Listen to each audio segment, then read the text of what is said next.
Salut, c'est Natacha. Bienvenue dans ma vidéo 87. Et oui, mon défi est bientôt terminé.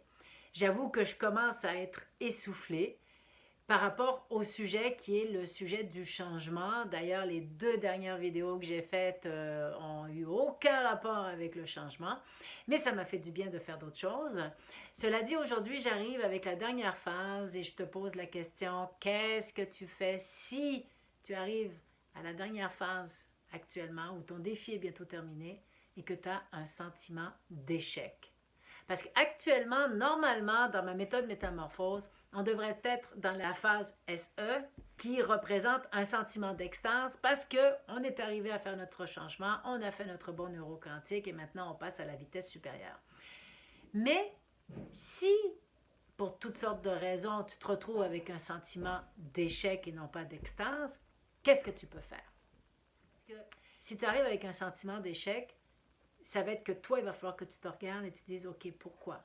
Pourquoi? Qu'est-ce qui s'est passé?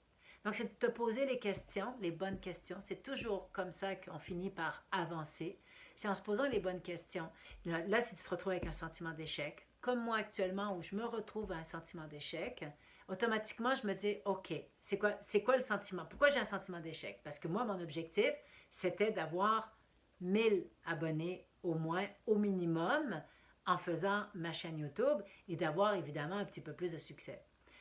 Je suis rendue à 87 vidéos et je n'ai pas de succès. Aucun. C'est pas compliqué. Actuellement, au début, pendant que je fais ce vidéo et ce défi, je n'ai aucun succès. Pour moi, avoir aucun succès, c'est-à-dire que même si quelques vidéos, j'ai réussi à avoir 20, 30, 40, il y en a une que j'ai réussi à avoir 96 vues, pour le moment, actuellement, c'est sûr que bon, ça se rajoute toujours un petit peu à chaque jour, mais c'est pas transcendant, on s'entend. Et comme là, hier, j'ai posté une vidéo, puis j'ai une vue. Et je sais c'est qui l'a vue. C'est une amie. Donc, c'est comme, j'ai vraiment aucun succès pour le moment, c'est raté. Donc, qu'est-ce qui fait? Alors là, je dois m'asseoir et je me dis, bon, OK, qu'est-ce qui fait que j'ai raté? Qu'est-ce qui est arrivé? Pourquoi j'ai raté?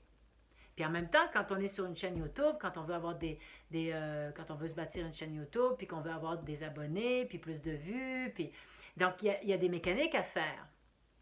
Et bon, j'ai été sur YouTube justement pour voir comment réussir sur YouTube. Puis il y a toutes sortes de conseils qu'on nous donne et il y en a beaucoup que je n'ai pas fait. Donc c'est sûr que je me dis, OK, si j'ai pas eu de succès, c'est parce que c'est moi.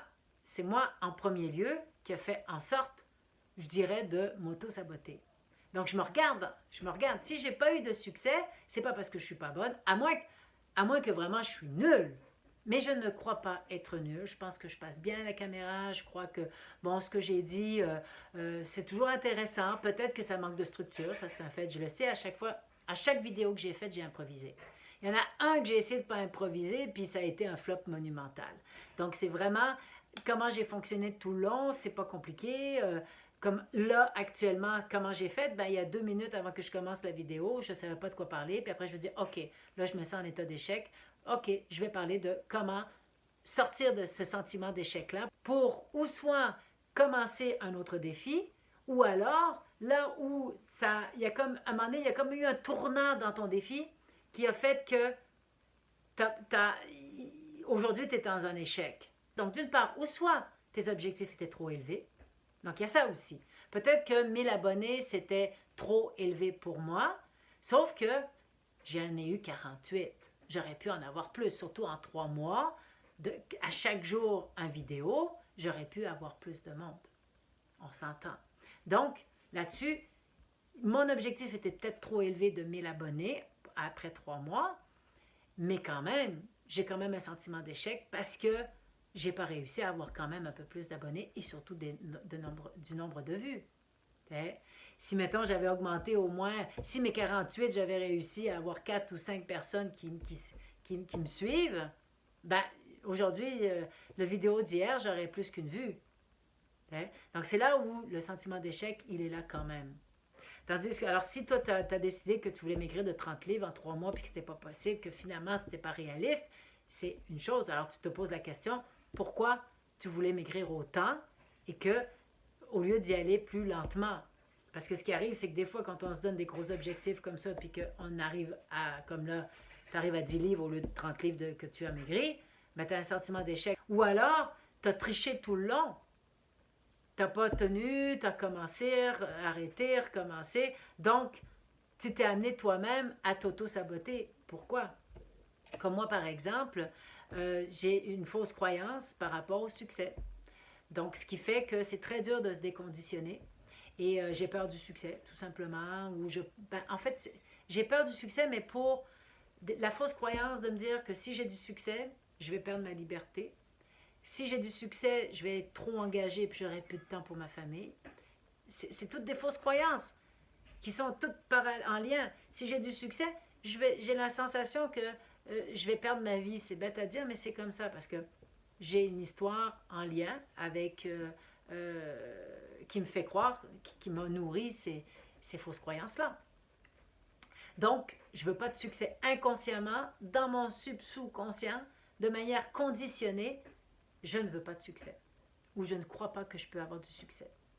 Ce qui fait que je m'auto-sabote et que j'ai tout fait pour ne pas avoir de succès. Alors aujourd'hui, j'arrive avec un sentiment d'échec qui est tout à fait normal. Parce qu'en quelque part, je me suis donné toutes les chances de ne pas réussir. Alors là, qu'est-ce que je dois...